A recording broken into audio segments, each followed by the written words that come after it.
All right, I will call to order this meeting of the Somerset Berkley Regional School Committee at 6 o'clock. Good us. Due notice having been posted pursuant to the open meeting law, any person may make an audio or video recording of this public meeting or may transmit the meeting through any medium. Attendees are therefore advised that such recordings or transmissions may be made, whether perceived or unperceived by those present, and are deemed acknowledged and permissible. We'll do a roll call of members present. Ms. Ferreira. Present. Ms. Ashley. Present. Mr. Machado. Present. Ms. O'Brien. Present. Ms. Solomon. Present. Our school student reps are not here. We're going to introduce Mr. Pasternak in a moment. Also with us this evening, our Superintendent of Schools, Mr. Jeffrey Schoonover, our Chief Financial Officer, Ms. Raquel Pellerin, our Director of Curricula, Ms. Elizabeth Haskell, our Director of Special Education, Ms. Megan Ashton. I saw Dr. Browsford somewhere. She's over in the corner. Oh, thank you. Our Principal, Dr. Susan Browsford, and our Recording Secretary, Ms. Robin Vaccaro. I would ask if you're able to please rise for the pledge. I pledge allegiance of the United States of America and to the republic for which it stands, one nation, under God, indivisible, with liberty and justice for all. Thank you, everyone. Please note that the next regularly scheduled meeting of this committee is on Tuesday, March 11th at 6 p.m. here in the Somerset Berkley Regional High School Library, and please note that this will include the public hearing on the FY26 school budget. The first item on the agenda for this evening under unfinished business is we are going to redo our vote from the joint meeting that this committee had with the Somerset Board of Selectmen to appoint Michael Pasternak to fulfill the seat that was vacated by Mr. Richard Fenstermaker. At the original meeting, we did a voice vote, not a roll call vote, so we're going to correct that error right now. I would entertain a motion to appoint Mr. Michael Pasternak to fulfill the seat vacated by Mr. Richard Fenstermaker for the duration of the term. Second. Motion by Mr. Machado and seconded by Ms. Ferreira. We'll do a roll call vote of members. Ms. Ferreira. Aye. Ms. Ashley. Aye. Mr. Machado. Aye. Ms. O'Brien. Aye. Ms. Solomon. Aye. And the chair votes aye. Officially welcome, Mr. Pasternak. Do you want to have them read? And I think we have our town clerk here, so I think we'll swear you in twice. Just to be doubly sure, so we'll take a moment and we'll allow you to get sworn in so you can fully participate in the meeting. And we also thank you very much for coming. Yeah. to On this a effort. rainy, We appreciate that. on a rainy afternoon, evening.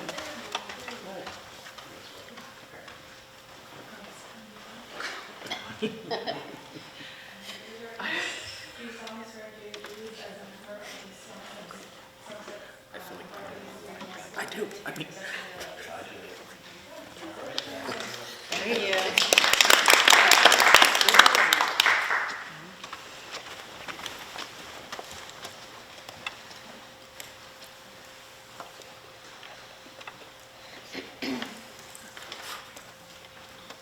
Okay, so the first item, really the primary item on the agenda this evening, under budget and financial, is to discuss and act on the FY26 preliminary budget. Before we turn this over to Ms. Pellerin and Mr. Schoonover to walk us through the budget, the preliminary proposed budget, I just wanted to remind folks, it might be helpful to sort of remind folks of the process that we've gone through to get to this point. So this committee has a budget subcommittee composed of myself, Ms. Ferreira, Ms. Ashley. We've had several, I've lost count, meetings with administration to examine proposals to develop the FY26 budget.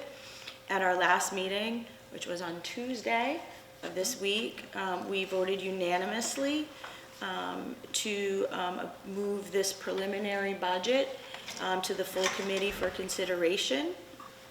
Tonight we'll hear the presentation and then have discussion. At the end of this meeting, the committee needs to establish an FY26 budget amount.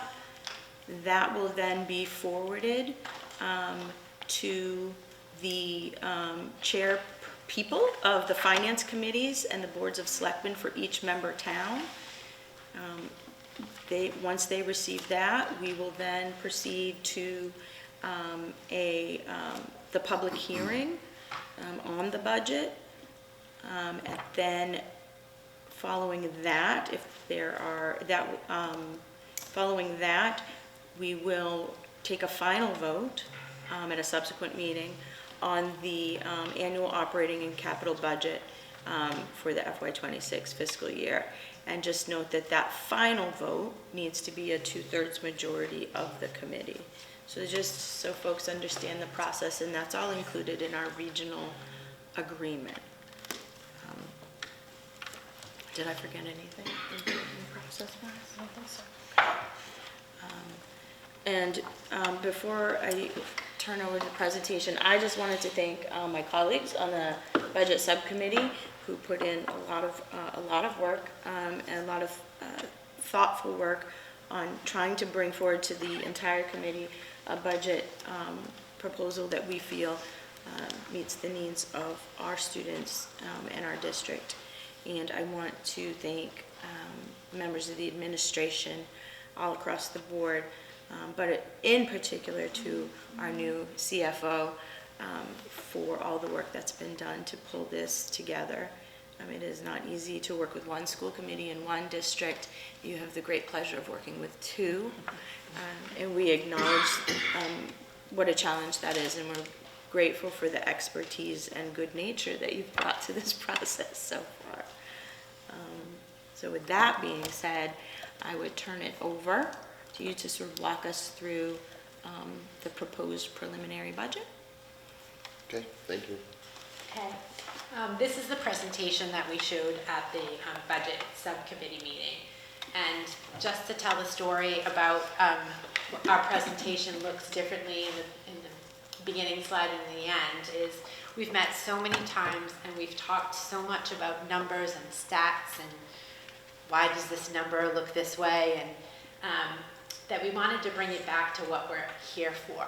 And so every one of these pictures, which I found on the internet, a lot of them from the local newspaper, there's a story behind each one of these pictures, and they're fascinating stories. So we wanted to open and close the presentation with pictures that represent the high school and what we're all here for.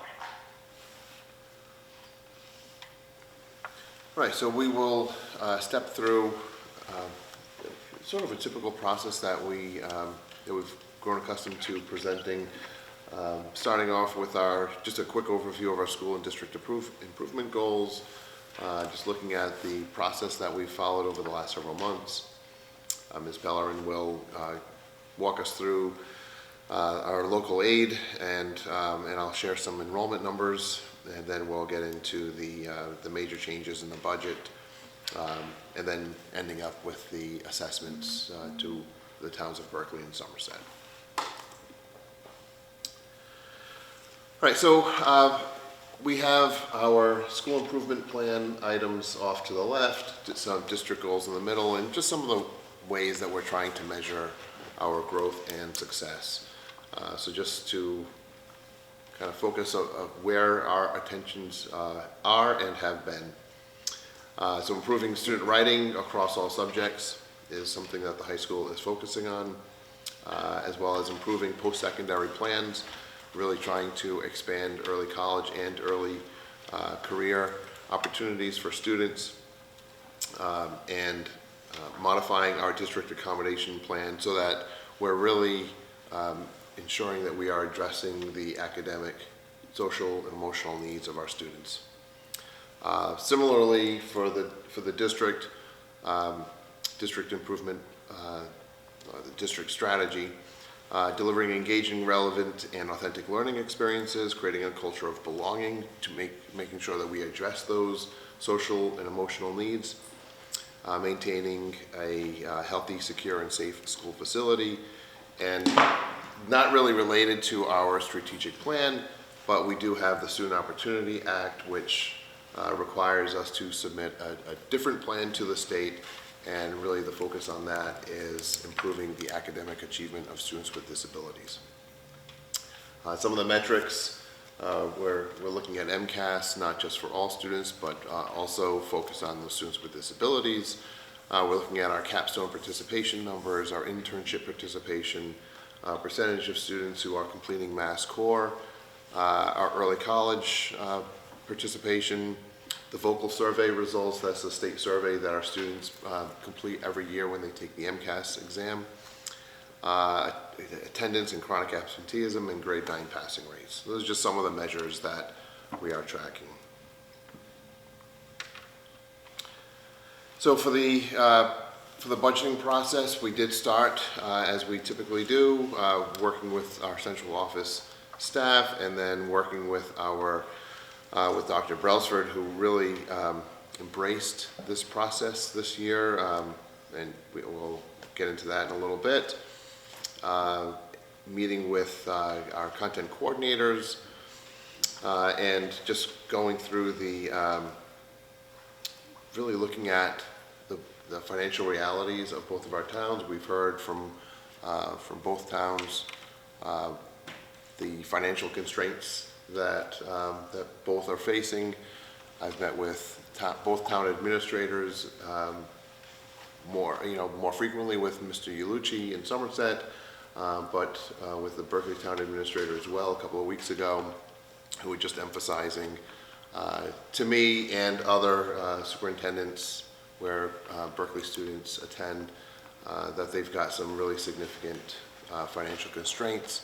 And they're in Berkley, for instance, they're asking their departments to submit budgets of no more than 1.2%, just to bring to the reality of where they are. And then reviewing just all of this other information here, students' program of studies, course selections.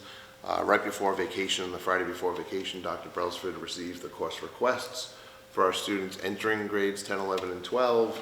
The incoming freshman numbers were trickling in. So really looking at those numbers and trying to make some predictions about course sizes for next year and what the appropriate number of sections would be.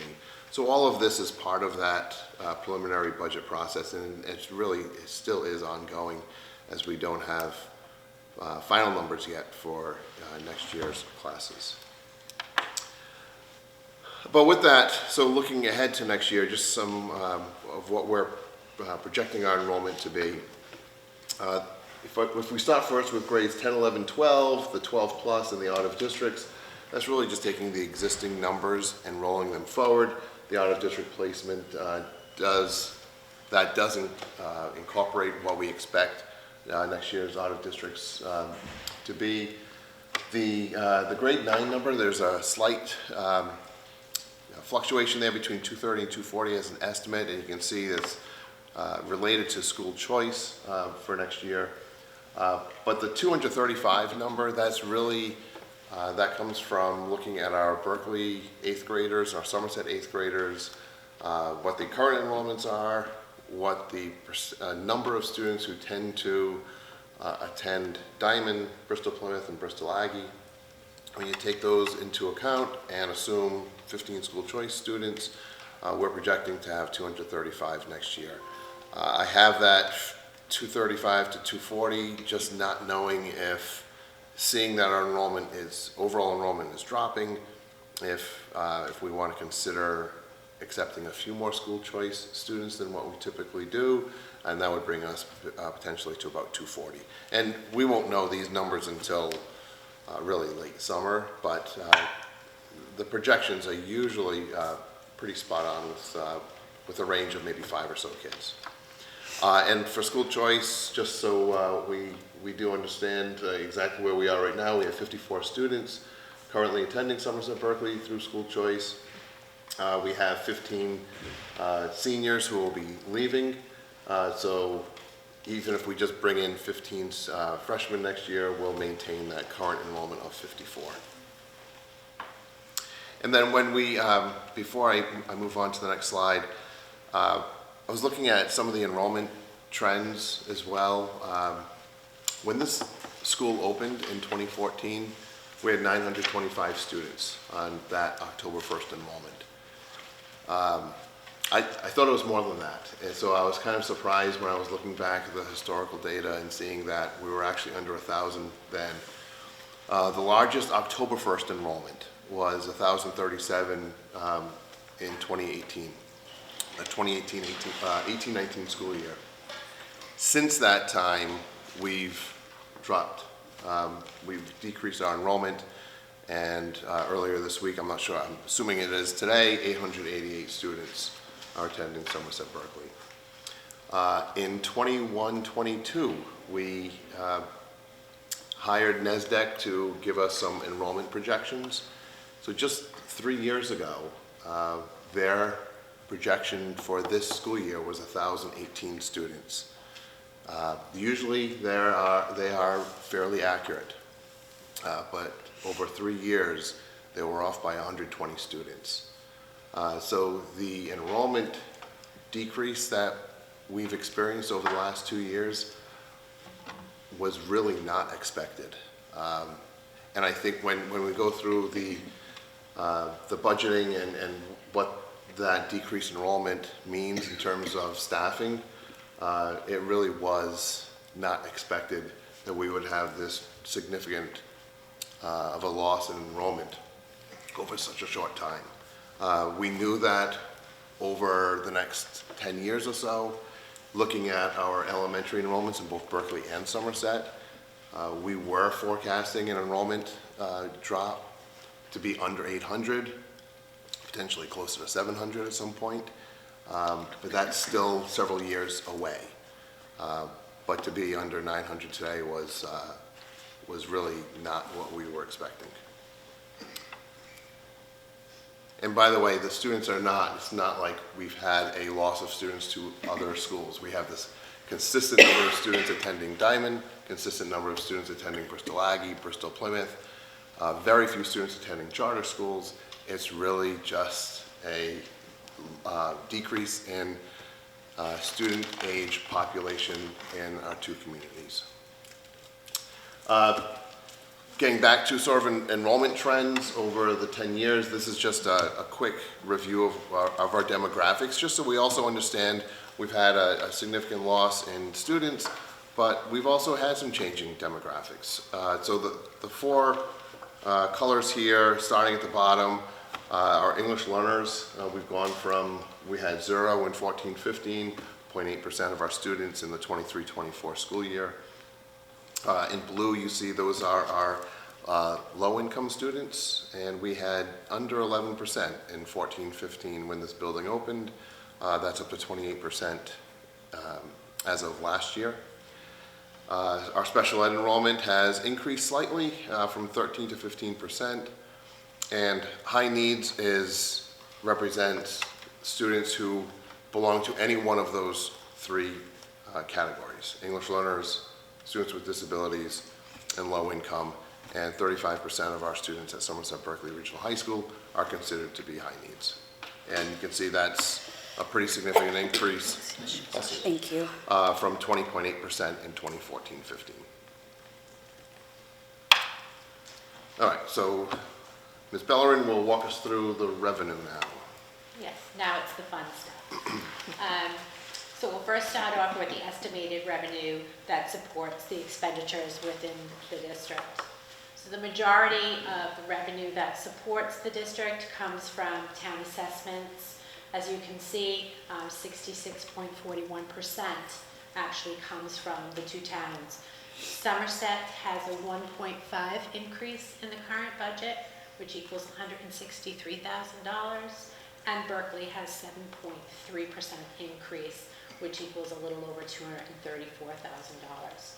The next major driver in revenue is Chapter 70, and the remaining is a small amount that comes in from charter school tuitions, miscellaneous revenue that represents Medicaid reimbursements. That's the majority of that. We have some that come in from interest income. Because we are a regional district, we're able to keep a healthy balance, which allows us to accrue interest. And then this year, we do not have any excess and deficiencies going to support the budget, which I'm happy about. So the total increase is an estimated 1.66 for this fiscal year. So before I move on, and I know usually, like the assessment information we do have, we'll wrap up with the assessment, but we're putting some of that information right up front. But since I was just talking about enrollment, I'll just add this. We've seen in the past how much, due to the assessment calculation, how much population between Berkley and Somerset factors into what the assessments are. Last year, if you recall, Berkeley's assessment dropped by about 7%, and Somerset's increased by about 7%. That's because when you look at the percentage of students from Somerset and Berkeley who were attending the high school in fall of '23, that affected the fiscal '25 budget, there was about a 1.5% swing in enrollment. Somerset's increased by 1.5%, Berkeley's dropped by 1.5%. Therefore, we had this large fluctuation in assessments.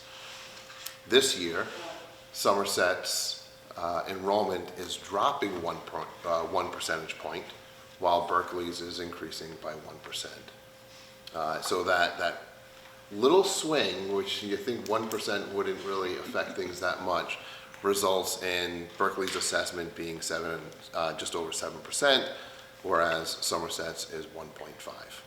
And we'll show that in more detail later, but just to emphasize how how enrollment really does drive the assessment formula. And here is a historical. This came from a recommendation from our subcommittee a few days ago.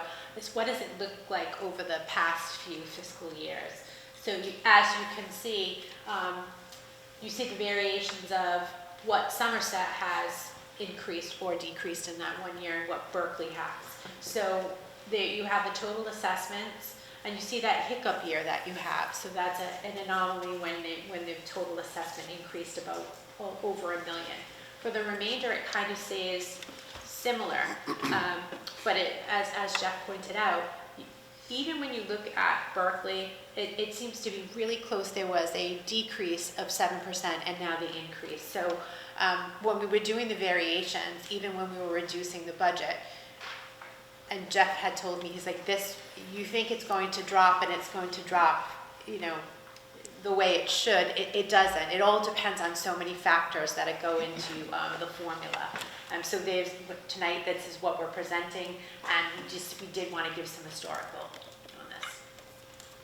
And just as, if you recall too, in FY22, that huge swing, that was the year the regional agreement was modified, where it factored special education tuition in and really took that portion of the budget and attributed actual cost to both towns.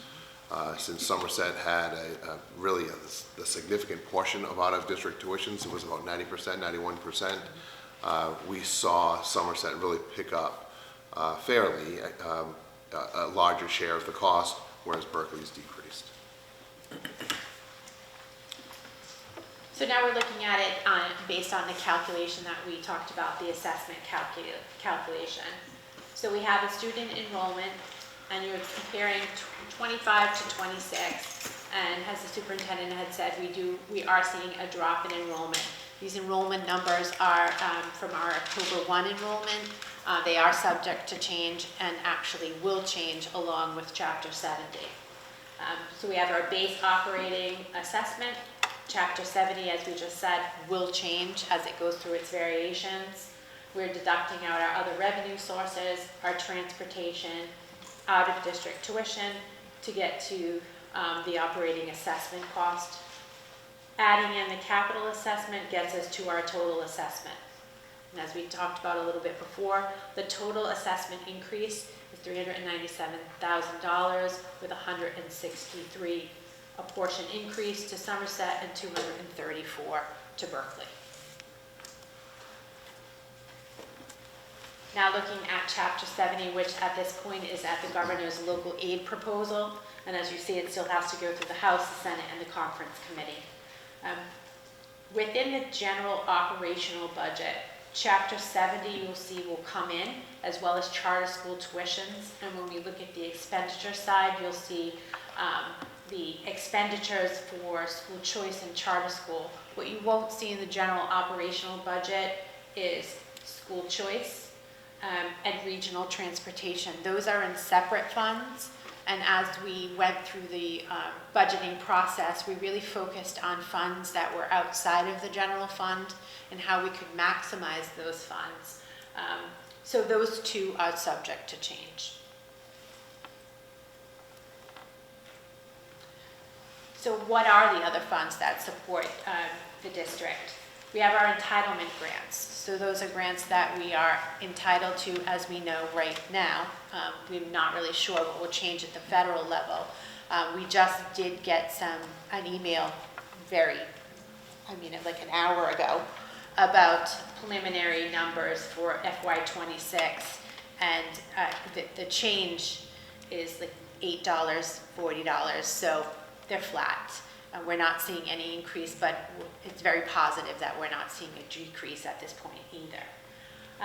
We have our state reimbursement funds that come from the governor's budget estimate to come from the Chapter 70 we just talked about, and we also have Circuit Breaker, which is our reimbursement for special education. Then we have our local revolving funds. Right now they're flat except for our athletic revolving fund. When we looked at the trends, we were able to add a little more dollars to our assessment for revenue, which means that we can apply more expenses to that fund. Looking at the fee schedules, they've remained stable or they've decreased. So when we look at athletics, they were in the previous years $150 for one sport and then $100 for a future sport. Now they're $150 for one sport and $0 for future sports. So if they're playing 3 sports, they're not getting the additional cost, and it's capped at $450. So you might not see the revenue that's coming in, but it's a benefit to the families that you have kept it flat or decreased. So what are these, especially the grants, what do they support? So they support instructional staff and professional development. Our titles are restricted funds. To apply for them, we have to submit an application to the Department of Education, but they also come from the guidance of, in the federal world, supplement and supplant. So those funds are meant to supplement the general operational fund, not to supplant. Then we have our entitlement for IDAB, which is special education. Those do not have those restrictions, so we have a lot more flexibility to be able to move expenditures from the general fund to that grant. So for this year, it will be supporting out-of-district tuition at this point, as well as extended school year expenses. Our state reimbursement funds will support Circuit Breaker, will offset our tuition cost. Our regional transportation reimbursement will support our transportation cost. And our school choice funds offset some of the costs for guidance and adjustment counselors. Our local revolving funds, same thing, revolving funds are supposed to be self-supporting, self-sustaining. So the use of school property will support the additional cost for custodial and maintenance. Tech fees are repair and replacement of the computers. Performing art fees are the cost of the performance, and our athletic fees support various athletic expenditures. Now we're going on to the expenses. So what are the major drivers? The biggest driver in the budget is a contractual increase for staff, but that makes sense. We're a service organization. The majority of our budget is staffing, so it does make sense that our largest increase would be contractual salaries. With the increase in salaries, we also have the increase to our retirement and applicable payroll taxes, and health benefits. We projected health benefits 16% on the actual staff that are on benefits right now. So budget to budget may look different, but when we pulled the latest bill, we projected 16%. We were on a call, a Teams meeting today with the consultants for healthcare, and it was frightening. We were texting because you're looking at it, and the ceiling is 30%. And they were saying that some districts that they represent are seeing a 50% increase. And it has to do with various medications and the rising cost of healthcare. They did present some a plan change and different options that we can do, but it was hard for the committee to digest so much information. But we do feel comfortable with the variations that coming in with a projected 16% increase is good. So we were worried going into this that it could be 30% and we'd have to reduce more, but we are feeling comfortable, all of us, that 16% is a good number to go with. So I'm very pleased about that. We also have increase in substitute cost. We also have contractual increases that are outside salary and benefits, and that's transportation, facilities and maintenance, administrative software, and tax software. And our second biggest driver is our out-of-district tuition cost. But we are able to apportion the cost over different funds, which does help mitigate the cost that goes into the general fund. And then we have the rising cost of out-of-school school choice tuition and charter. So what are the major decreases to offset these expenditures? So as we briefly talked about, we really started the process looking at the alternative funding sources, what we could utilize them. And we had talked about in the subcommittee that using the grants as an example, sometimes they span over 26, 27 months. We're now looking at shortening and not having so much carryover, but really maximizing it within one fiscal year. The drawback is the unknowns, and when you're operating historically over multiple years with carryover, we're not going to see that carryover anymore. So we'll be diligent in looking at every expenditure. We also looked at instructional materials and equipment. And I will say that coming new to the district, working with Dr. Brailsford, we've worked countless hours, nights and weekends, and her dedication is truly amazing. I would be on the computer at night looking at a line item, and she'd be saying, "Why did you change that?" Like, she's on it too. So we really, really did look at every single line item, and she's an amazing partner in this process. So we looked at technology, we looked at extracurricular, co-curricular, our rotation plans. Could we span it over multiple years? Can we accelerate the plan? What can we do? We looked at textbooks and summer supports. Could we utilize that out of the grant? Could we get creative with stuff that we already have? And we had to reduce the furniture and equipment requests that are new, because at this point we really didn't have the funds to support it. And lastly, there are reductions to our staffing levels. Yeah, I'll talk about the staffing. So there were, it's easy to cut a piece of technology away from the budget or reduce how much paper we expect to use. When it comes to people, as Raquel said, we're a service organization, we're a people organization, and when you have to start looking at staff, and we know that the bulk of our budget is related to staff. So one of the, you see here several different proposals in this budget. One is to reduce the number of days that our assistant principals are working, down from their current level to 200 days per year. There is a reduction of some support staff, including one from central office and some positions here within the high school, one based on a retirement. There's some supervision support as well. That includes in-school suspension, it includes the hallway monitors, it includes cafeteria monitors. So with, and we've talked about it, and fortunately not really this year, really there was the previous two.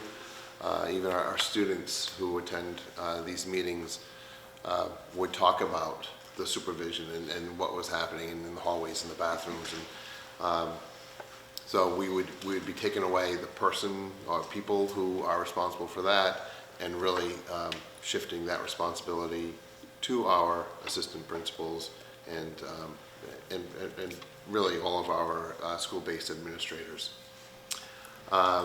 In-school suspension, I referenced, that is also something, it's really not, it's still a relatively new position here at the high school. If you recall, this is something that the state came in several years ago and said, you don't have an in-school suspension, you really need one. So we created one. It's been several days per week, and that one is now, well, that one kind of grew over time, but now that one would be scaled back and also would fall on our school administrators to provide that supervision. And there's a reduction in instructional staff.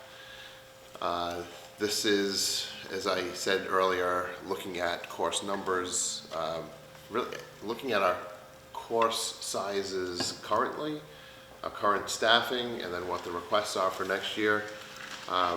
As I said, we grew from 925 students to 1,037. In fact, we reached a peak of about 1,050 or so, and we've dropped back down to under 900. When we grew, we added staff in some areas. We were also cutting staff in some areas, but we did grow and expand. And now it's the budget subcommittee used the term right size when talking to us about what should happen, right sizing the ship. So there is a reduction of several positions, one in math, one in science, one in technology, one in a half of a position in a related arts, and one guidance counselor. So those, they're based on course requests, they're based on class sizes. You know, and we looked at those right now. If you, for instance, look at our freshman classes in physics, we have average class sizes of about 15, 16 students. Obviously, those kids are moving on to chemistry next year. So offering classes with sizes that are comparable to everything that exists in the elementary schools and the middle schools of both Somerset and Berkley, which tend to be more in the 22 to 26 range, sometimes a little bit higher. So it would be a class sizes of something comparable to what we've seen pre-K to 8.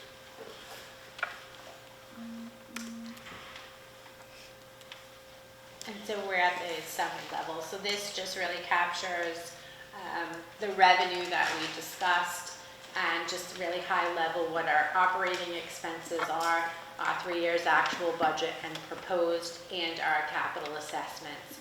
Gets us again to an increase of $358,000, 702, and it equals a budgetary increase of 1.66%.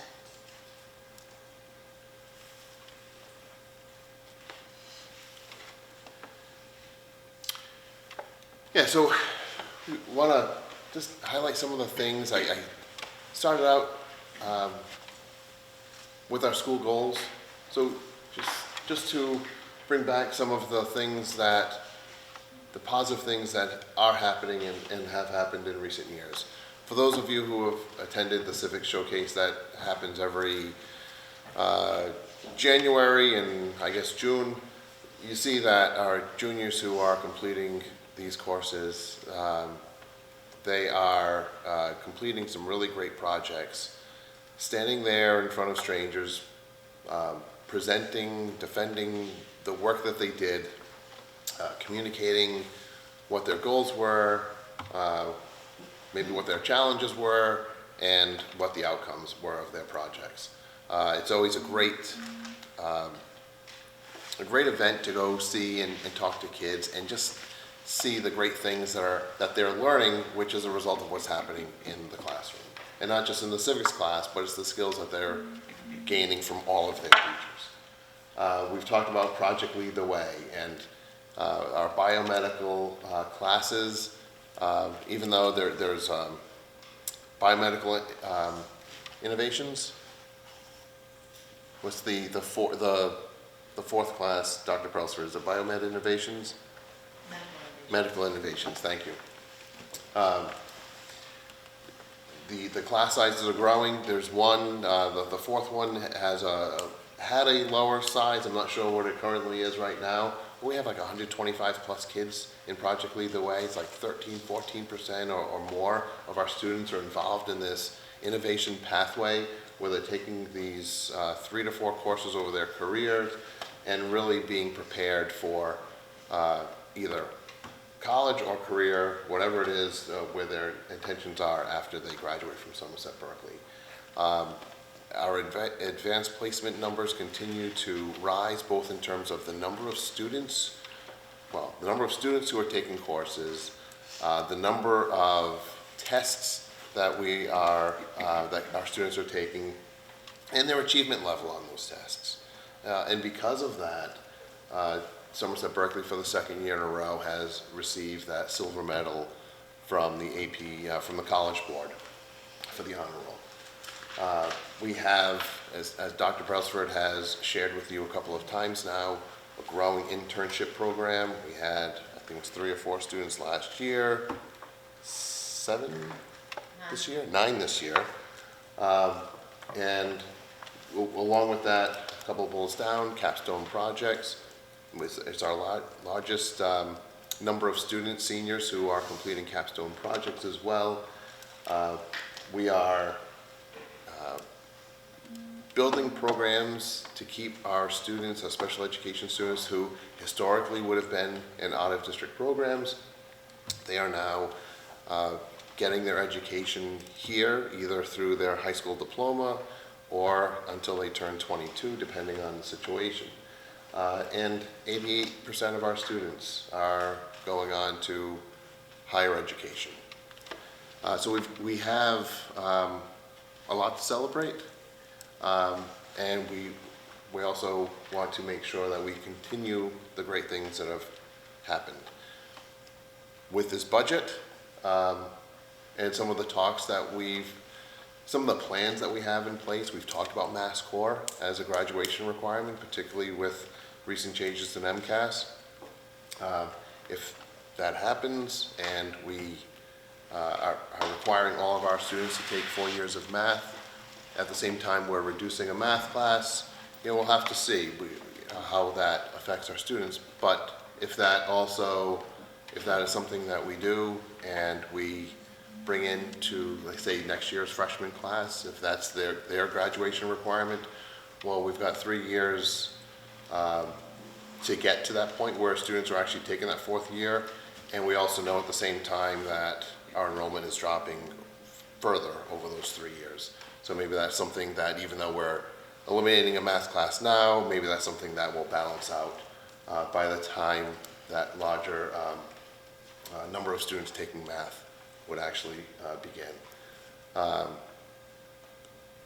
The supervision and those other aspects of the jobs that I was talking about, and shifting those to our assistant principals. Our assistant principals do a phenomenal job of meeting kids' needs, having a lot of face-to-face time with them. And these other duties, there'll be an impact there where they might not be able to have as quick of a response, but then more presence in the cafeteria. Maybe a positive, a silver lining will be more connections there as well. So with this, there are some concerns, but there's also a lot of unknowns, and we'll have to see what would happen and what the impact would be. And And as promised, as we started with students and staff, we will end with students and staff because great things are happening at Somerset Berkley. And the quote to end the presentation is by Nelson Mandela. So education is the most powerful weapon which we can use to change the world. And in trying budget times and trying times with our country, it's good to know that we're here for students and they will be our future. Thank you. I will open it up for questions from the committee or comments. I'll start quickly. First of all, to all of you to present this budget. Obviously, I've seen how many meetings you've been, and it's a lot of work, and I appreciate you gotten the number to the point where it's fair to both communities, because I understand, it's really difficult. The only thing that I love the idea that we're right-sizing the ship. I think that is necessary. I think those were the words you said. But I just want to make sure that the kids' services are still going to be met, and it seems like they are. You had mentioned that removing one math teacher, and I think this committee has spoken multiple times about how we really would like to see 4 years, either for the upcoming freshmen or maybe even this sophomore class or whatever the case may be. But I do agree with you. I think it was either at this meeting or a K-8 meeting where I said I can actually see in 5 years our school only having 800 kids in this building. So it's a change. So that's good to know that I did see AP is increasing. I would like to see it increase more. I'll be honest with you. I would like to see it really, but I think this budget right now will make it difficult, but I think it's doable still. The only questions I have more about, well, first of all, as Ms. Pellerin mentioned about the insurance, unfortunately, at 30%, it would affect all of our employees about $80 a pay cycle. So that's about $2,000 more a year that they may be looking at paying for health insurance. So that's why we're trying to get it lower, and we're going to be working real hard with the board on that piece. A lot of our savings we've taken a lot of the services in-house, like for instance, the special needs buses and things like that. I'm just curious about transportation. When we use our own buses, are we still also receiving the state reimbursement even though we're using our own buses, or are we better off leasing our buses? I was just curious about that.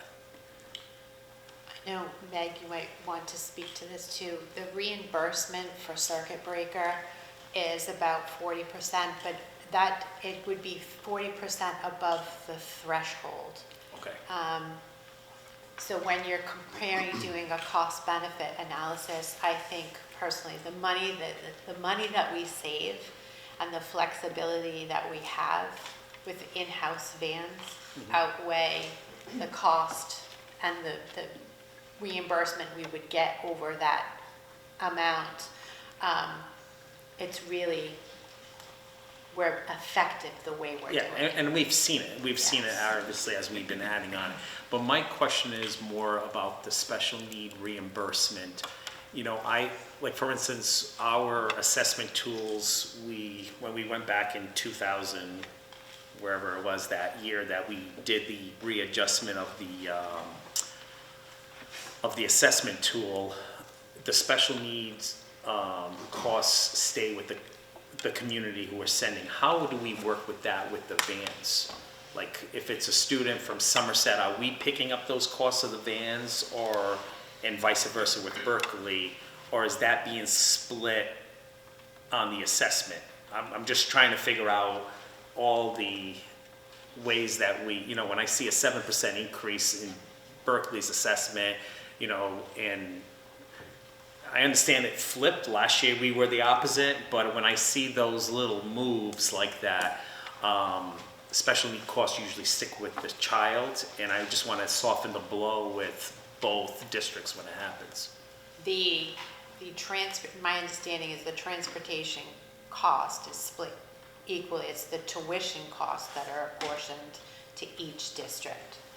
Same with the reimbursement that you get back is split based on the calculation or the percentage, not the district. Okay, all right, that's perfect. That's good to know. Also, one of the things that I've noticed in our sports teams, I noticed that they're decreasing. Participation, like for instance, I'm going to just pick on the hockey team. I see that we have 4 schools now in our one team. Unfortunately, they lost the last night. But I was just wondering, like, do we see any of our clubs, sports being affected by numbers?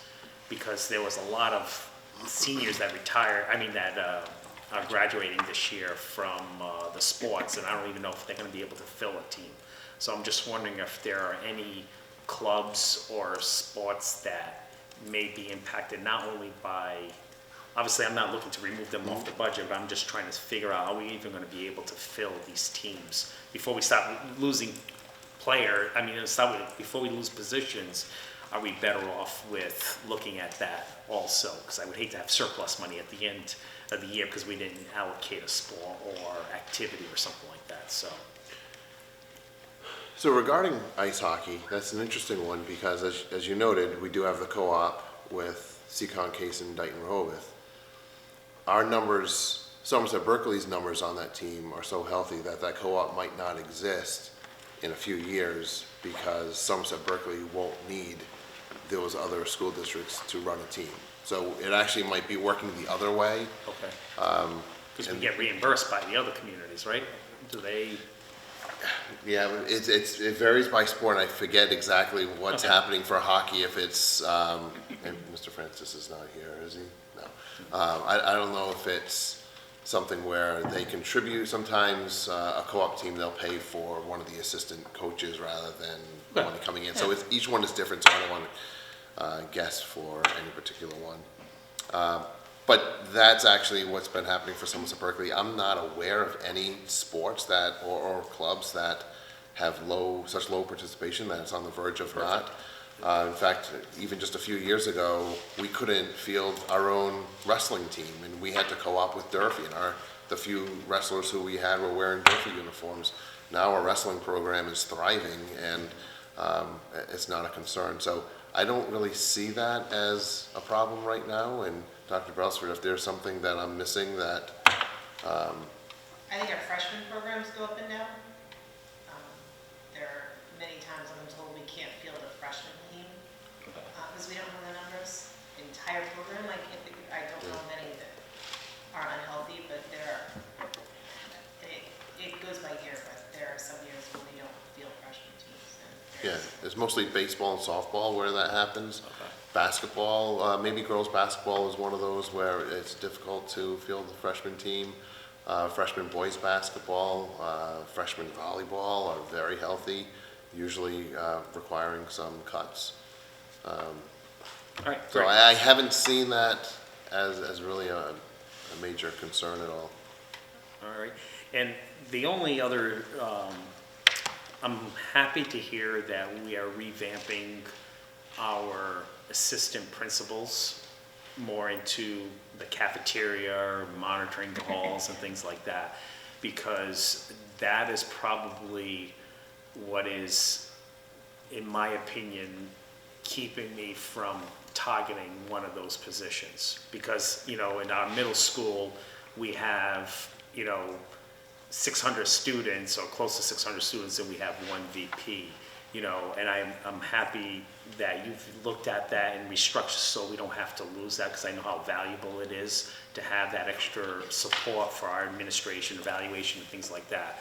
So I give you a lot of kudos for the administration team to be able to salvage that position, because originally, when I saw how tight the budget was going to be, I was looking at a lot of those management pieces. But with this budget, I also would ask you to not wait until the very last minute if serious changes need to be made.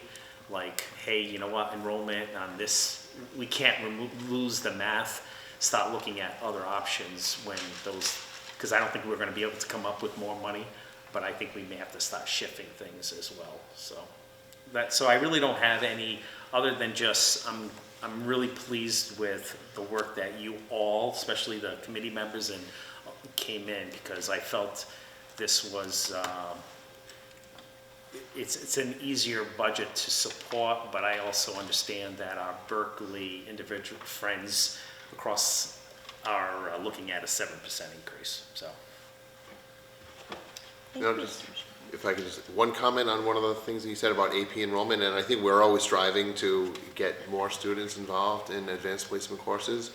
But I will highlight, and I know Mr. Lawrence is here, last year we introduced the AP pre-calculus course, which allowed us to offer another math course primarily to juniors. Before that, it was AP calculus and AP statistics, which was predominantly enrolled by seniors, but that has really allowed us to offer AP to even more students. And Mr. Lawrence, about how many students do we have in that this year?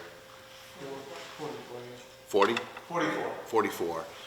So that was one change that was added last year. We're able to get more kids taking AP courses as well. So we're looking at that and always looking to see how we can increase that, because the expectations and the rigor in the classes just benefit kids and really prepares them well for college. Thank you, Mr. Machado. Anyone else?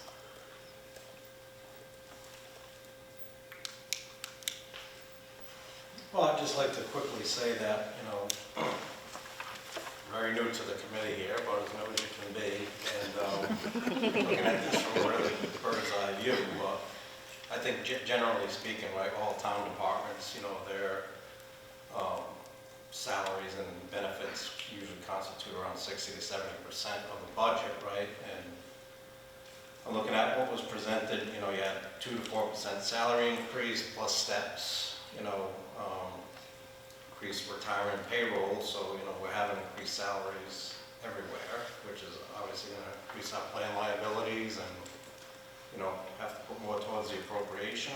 And I did sit on that meeting today with the healthcare, and, you know, there are some significant concerns there. And, but I kind of think quickly looking at it, there was some faulty numbers, but I guess they'll have to look into that, maybe Mr. Lucci. But given all that, and that there's a 1.6% increase, I mean, I would have to commend the budget subcommittee and all of you in doing a good job of keeping this budget pretty tight. So, you know, I really commend you for that. Mrs. O'Brien? So, the instructional staff, are any of those not billed, do you know? Or those actual cuts? The tech is the open position. And Mr. Schooner can address it, but I believe the art would be Is a retirement. through a mid-year attrition. I missed that, I'm sorry. No, she was asking about instructional. I'm sorry. That's correct, that's correct. The instructional staff, I was asking if any of those, are they actual proposed cuts or any of them not, are they vacant? They said tech is vacant and something potentially with one of the other ones with the retirement. Yes, and then the math and the science, that would be a reduction in a current staff member Same guys. and guidance as well, yes.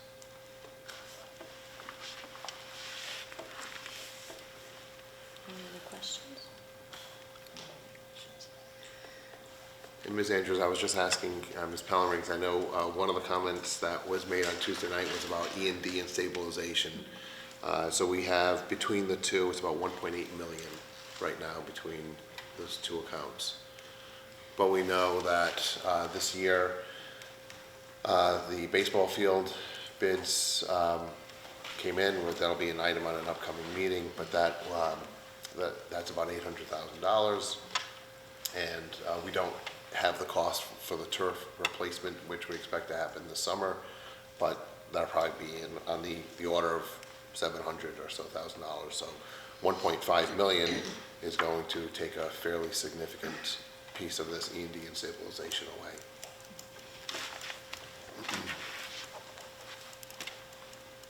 Anyone else?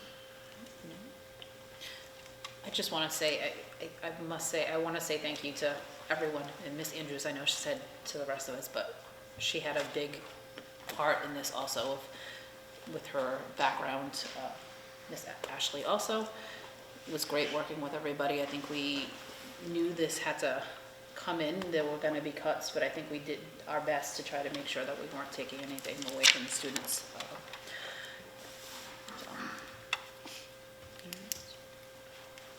I would just add, more for the public's benefit, to highlight just a few other things that we, although this is a FY26 budget, zoom out a little bit and sort of highlight a few other things that we sort of keep in mind, because I think it's our responsibility to not just draft and approve a budget for a particular fiscal year, but to look at projections, and that's why we're having conversations about enrollment and other trends, so that we can be responsible moving forward, because these things are not discrete budgets, but obviously what you do in one year affects what you do in the next. I wanted to highlight a couple of, I think, achievements of the district and the committee financially.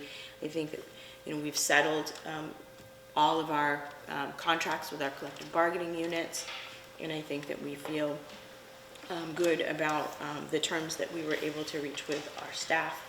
They're obviously our most valuable resource in delivering, services to our students.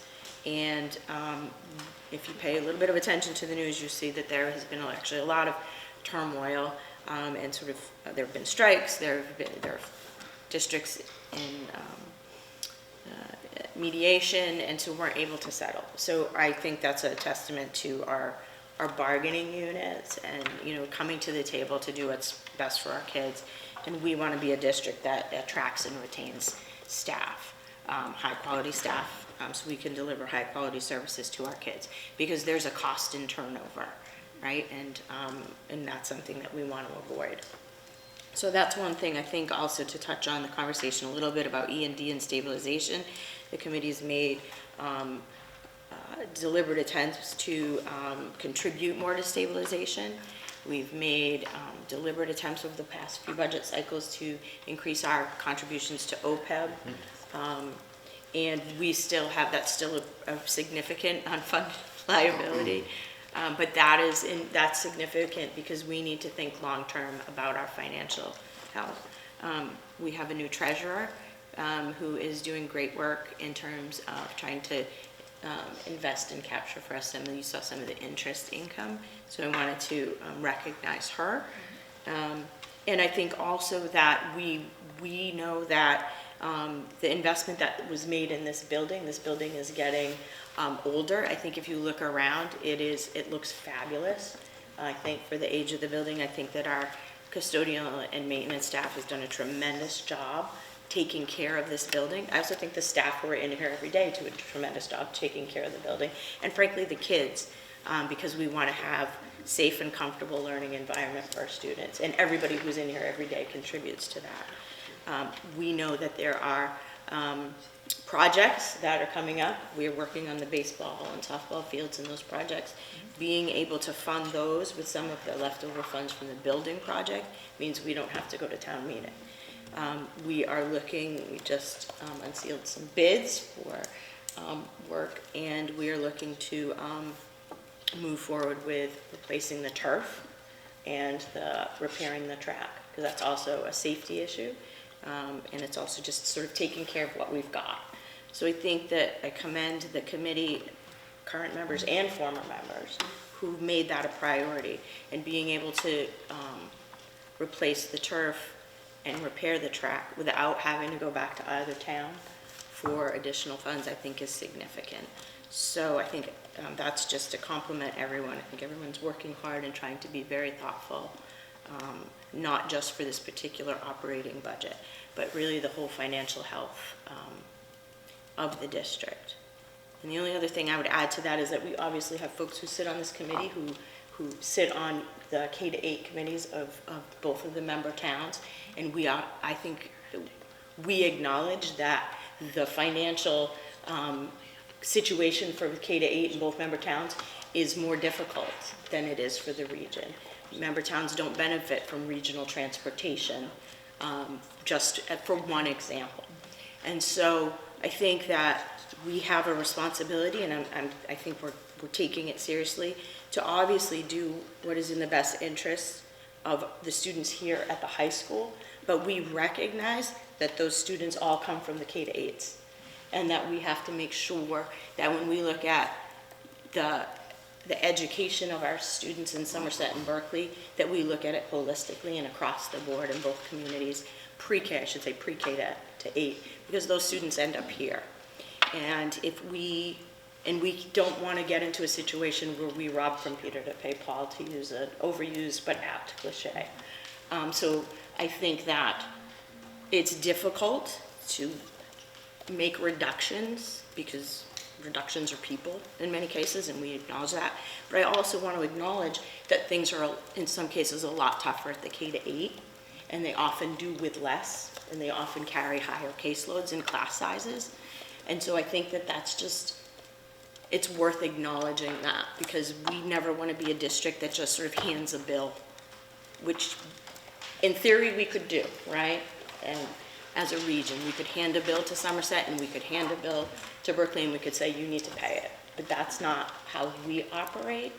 And I think that's important to just sort of say that explicitly, because we care about all the kids in both communities. And everyone is a taxpayer, and there's only so much money to go around, and we want it to support education across the board. We want it to support our kids across the board. But we need to, at least I think, even though I don't sit on a K-8, it's important. I want those K-8 students and faculty and staff in schools to have what they need, so they can prepare the kids, so when they got here, they can be successful. That's kind of long-winded, but I think, it's tough, because we can never just think, although our mandate is to think about the high school, we can never just think about the high school. So I want to thank everyone for sort of having that wider lens as we come to make, really difficult decisions.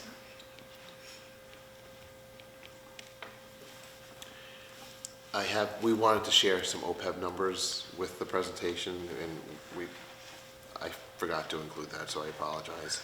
But since you mentioned it, just for everyone's reference, we currently have so our total liability is $14.3 million. We have just under $1.5 million in our net position, so the net liability is about $12.8 million. So we have about 10%, just over 10% of our OPEB liability right now. And this budget does include a very minimal $40,000 contribution to OPEB again next year, as we did this year. So it just doesn't add a lot to it, but it's still a small contribution, so that we can try to bring that liability down from one year to the next.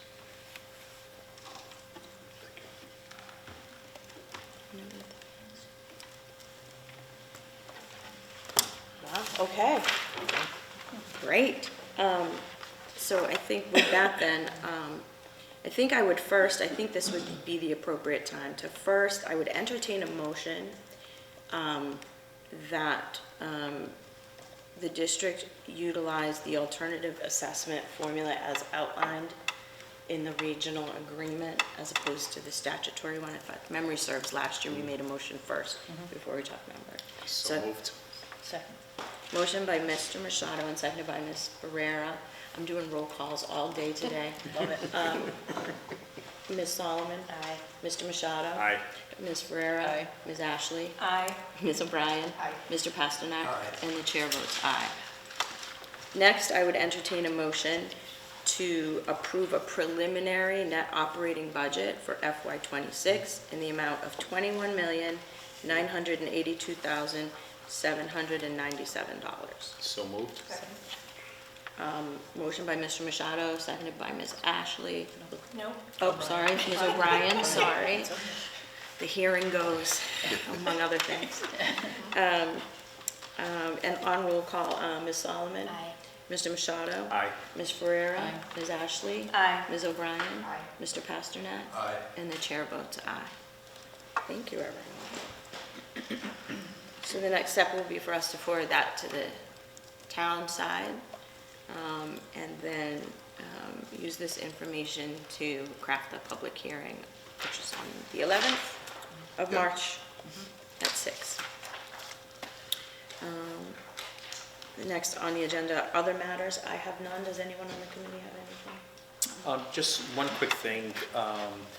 At the K-8 meeting, we may be requesting the town to purchase 2 yellow buses. And we're hoping if it's successful and we meet the needs of our K-8, we may also extend it to the region instead of paying, the high prices of, transportation. We may, since it's the towns, we may be able to supply a lesser alternative for the region. But that's just something that we're thinking in the K-8 level. So just wanted to give you guys a heads up. Would that be primarily for like extracurricular or athletic transportation? Correct. Or, okay, rather than contract? Yeah, a good example that I used at the meeting last night was show choir. When we send the bus out for a day, it's usually $800 to $1,000. By owning it, we're now looking at potential, reducing that cost for, obviously it'll be a savings for the K-8, so reimbursement to the K-8, but just, I'm looking at it as a whole picture, how to get our students where they need and opportunities for field trips and things like that. Any other matters? Mr. Schoonover, did you want to say something? No. Oh, you just I do speak not about know. this. The next item on the agenda is public input. Is there anyone who'd like to offer public input? If you can just state your name and. Patty Steele, 180 Yankee Peddler Drive, and I wasn't going to come tonight because I've already seen the presentation stuff, but I felt the need to come because I know this is on public TV or whatever. I think the general public needs to hear, and I echo what Mike said, this team worked very, very hard. I wasn't at the first meeting, but I was at pretty much every other meeting, and I saw the diligence and the hard work to keep great programming here in Somerset, but also to recognize that we taxpayers in Somerset and Berkley can't continue to raise our taxes like they were last year and years prior. So I just need the general public to they worked very, very hard. They did a great job. This did not happen overnight. This was many, many, many meetings. And before you go to a town meeting and stand up and oppose any of it, and don't agree to it, do your research, do your due diligence, and don't just go up there and say, I'm not giving them any more money, they got enough money. I ask the towns to recognize the hard work and what you guys put together, and I applaud you and I echo all the compliments that you all gave to them. Great job. Thank you so much. Thank you. Is there anyone else for public input?